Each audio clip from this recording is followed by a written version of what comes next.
I'm going to back up for a second and tell you that this is a scene shop, which is actually suffering a little bit from digital filmmaking. So we've had to readjust our path to deal with what digital people are doing. It used to be we'd go to a meeting, a pre-production meeting for a commercial or a movie, and there'd be a special effects person, and then there'd be me, the art director, and they'd say, well, we have to do this. And I'd say, well, we could do it practically by doing this and this. How much is it going to cost? $5,000. Okay. The effects guy would say, well, that's going to take us 3,200 hours, and it's going to cost $9,000. Okay, Josh, go with it, you know.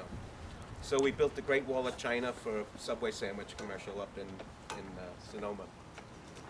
Then as the technology got better, the computers got faster. It used to be, I can do it for $5,000, and the guy would say, I can do it for $6,500. Okay, Josh, go for it, you know, and we'd do our thing and do practical effects. We did Chickenzilla, was also for Subway sandwich, attacking the Empire State Building. And we had a person in the costume and you know. And then finally, a couple of years later, it got, Josh, how much is it going to cost you to do it? $5,000, and the effects guy says, I can do it for $3,200. Thanks, Josh, it's been a pleasure, you know. So this is digital filmmaking, but now I'll tell you the first experience I had was with Greg Kinn, who was a local rock star. It was a rock video, and it was a takeoff on The Wizard of Oz. And they wanted us to build Munchkin Land. And so it was rock video, limited budget. So the effects people said, you know what, you build half the set and we'll clone it. And that was the beginning. They take what we did, duplicate it, move it over, and make the set look huge.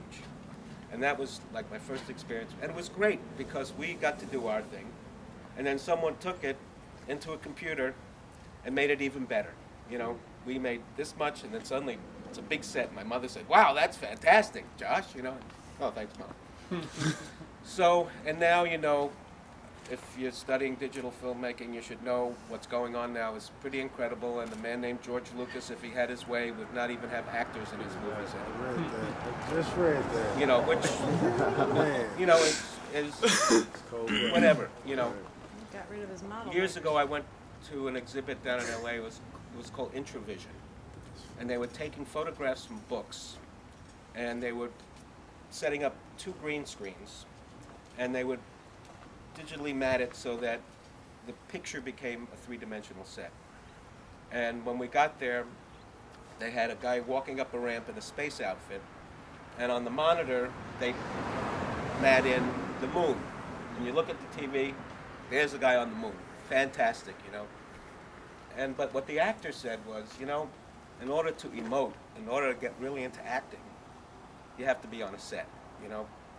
The most extreme case of that was we did a Cheerios commercial with John Denver, who I think is gone now. And they had us build an entire front porch with the roof, windows, little returns going back in the middle of Marin someplace. It was raining, trucks went up there, we built the whole thing. And the director comes up to me and says, Josh, can we cut a hole in the front wall and put our camera so we can shoot off the set? I said, no problem at all, except why don't you shoot the house first and then cut the wall and then, you know, so we don't have to patch it. And he says, oh, don't worry about it, we're never going to see the house. So I said, well, why did we build this set? And he says, we wanted John Denver to feel like he was sitting on a porch in the country. Great. Guy's paying $1 million to act, and we have to build a set so he can act. But I took money to the bank and laughed all the way. So that's the story of digital filmmaking. Come in town, they did some flats. We'd show up in a truck full of them, put the walls up, paint it, and they'd do their thing. And then they'd say, well, you know, since you guys have the walls, you know, we need a desk, a chair. And so we got into saving a lot of crap. Some people call it. I call it my son's college tuition. So Then we expanded. People would call and say, you know, we'd like a wall, but we want John Madden to smash through it, you know, so we got into building specialty stuff. So this side of the building, and we'll go inside, is Acme Scenery Company, and that's where we build stuff, and we build, our motto is we build anything, and we have built everything from subway cars to icebergs to animatronic legs, and we do a lot of stuff, and we often fail. And that's one thing about this business is there's no textbook really for learning how to do any of this stuff. You apprentice with someone, you learn their tricks, but you often fail. And after 30 years of doing this, I still fail, and I feel shitty and I lose money, but that's the way you learn. And hopefully, what you failed at, you'll get to do again. Sometimes you fail at doing stuff and you never get to do it again, so it's just a down-out failure. But don't be afraid to stick your neck out. I've seen a lot of people fail miserably and exceed remarkably. And we were just talking, I work with, what's his name? David Fincher, who's hot stuff now. And we did a rock video together in the early 80s, and he was a young punk, and he failed, and look at him now. So, you know, anyway, so, I just, okay.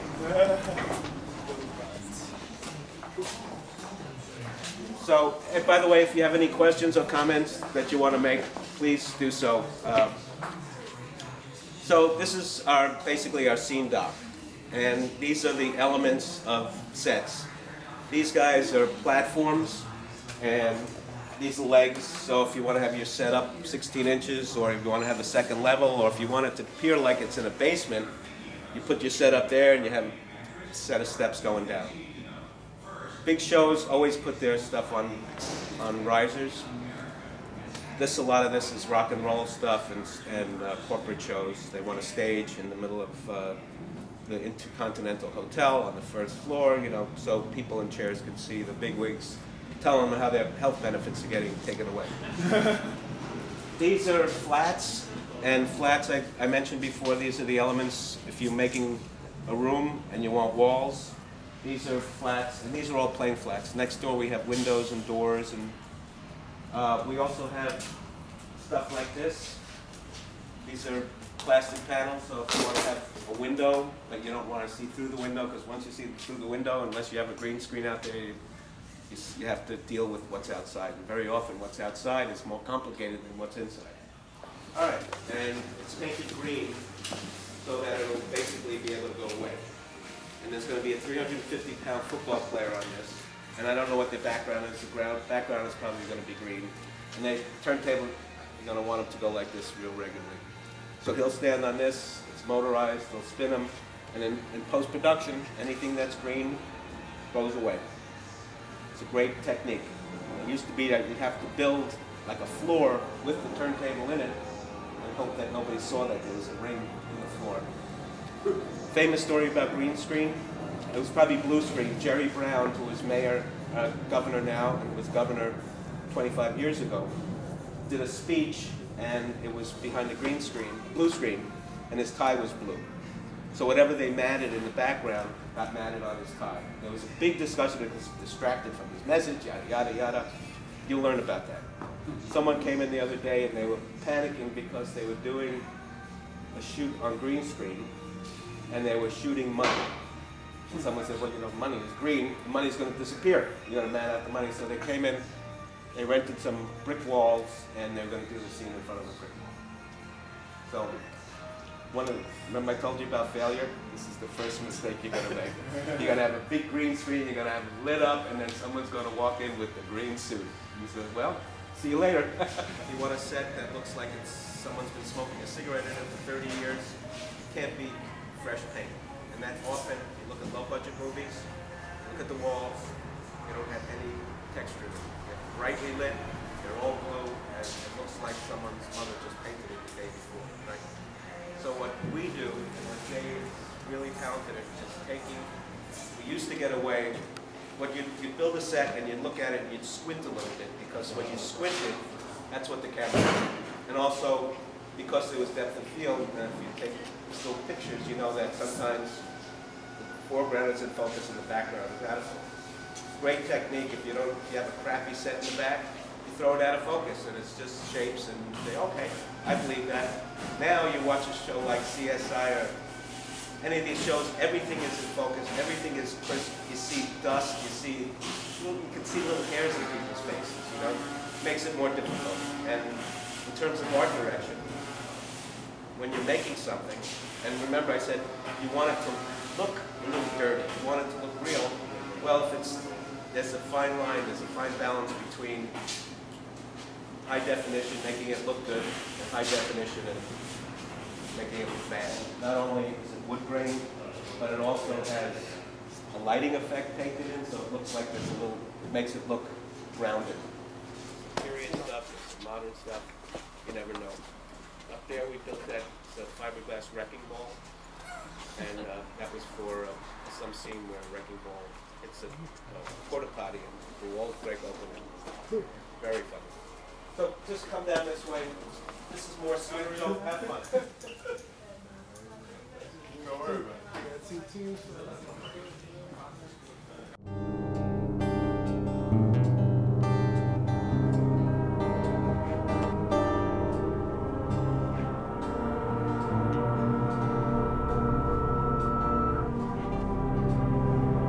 Ha ha ha!